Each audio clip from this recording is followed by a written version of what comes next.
Olá, pessoal.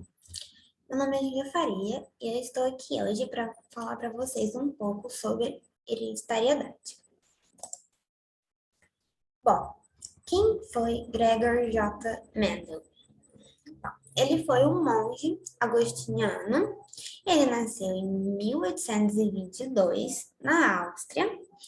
Ele era um biólogo e botânico e ele se interessava muito em explicar como as características dos pais são transmitidas para os seus descendentes. E por conta disso, pelos seus estudos, ele ficou conhecido como o pai da genética. Bom, Mendel fez seus experimentos com a ervilha de cheiro, Psum sativa, né?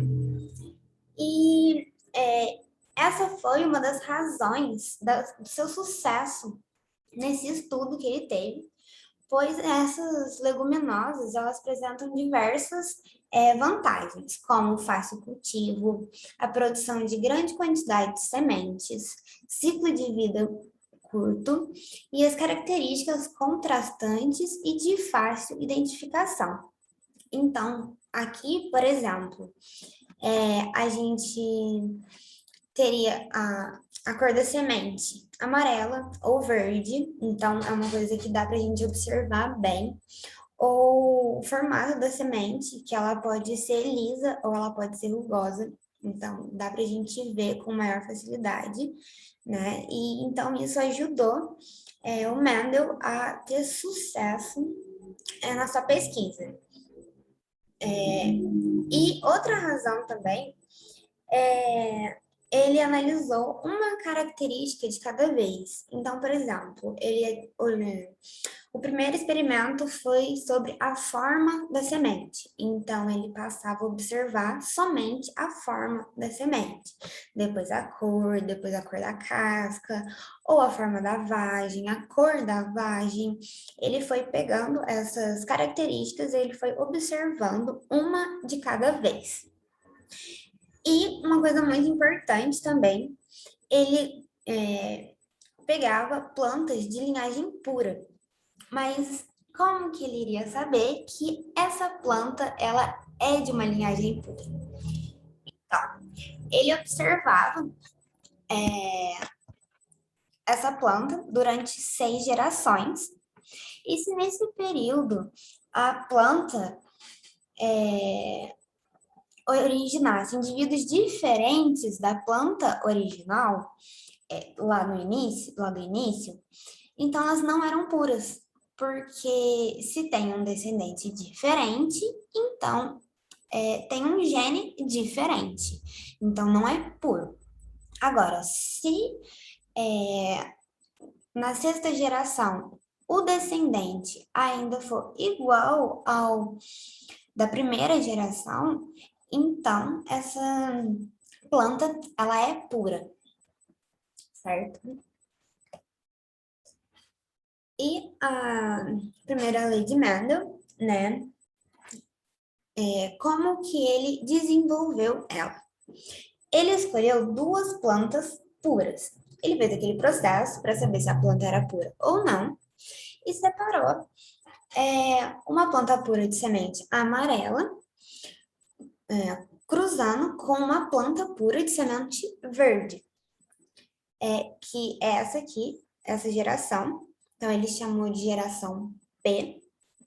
E quando essas 2 ervilhas se cruzaram, teve a geração F, que foi somente de ervilhas amarelas.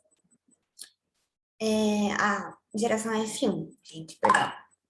Aí, essa semente da geração F1, a planta se autofecundou.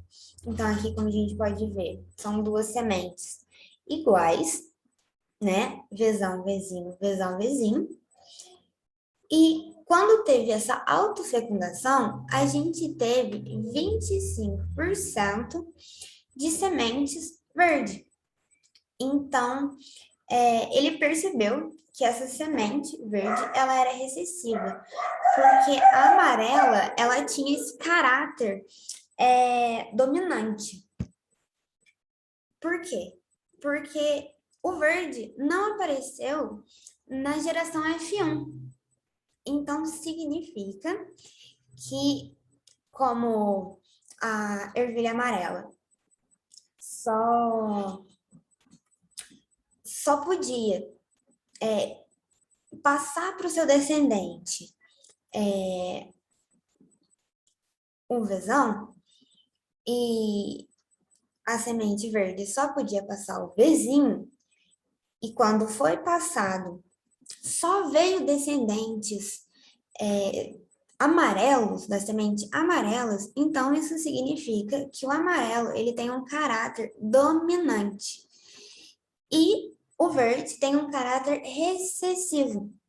Então, por conta disso, ele chegou na conclusão que o verde era recessivo e o amarelo dominante, e foi por isso que nós usamos esse nome até hoje, porque Mendel teve essa percepção. Então, com esse experimento, Mendel pôde concluir que cada ser vivo é único e possui um par de genes para cada característica. E as características hereditárias são herdadas metade do pai e metade da mãe. Os genes são transmitidos. Os genes são transmitidos através dos genes, né? E os descendentes herdarão apenas um gene de cada característica dos seus pais. Ou seja, para uma determinada característica, haverá apenas um gene do par, tanto da mãe quanto do pai. Então, por exemplo, a cor do olho. Você não vai ter somente os genes da cor do olho da sua mãe ou do seu pai.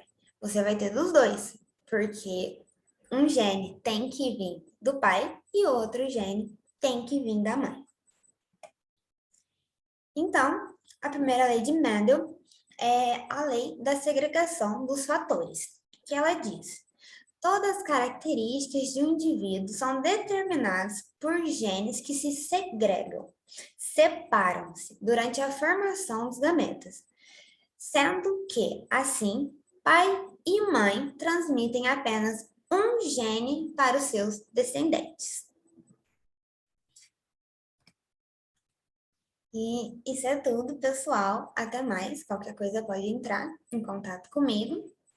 O meu e-mail está aqui no slide, tá? E essa foi a minha referência. Até mais, pessoal.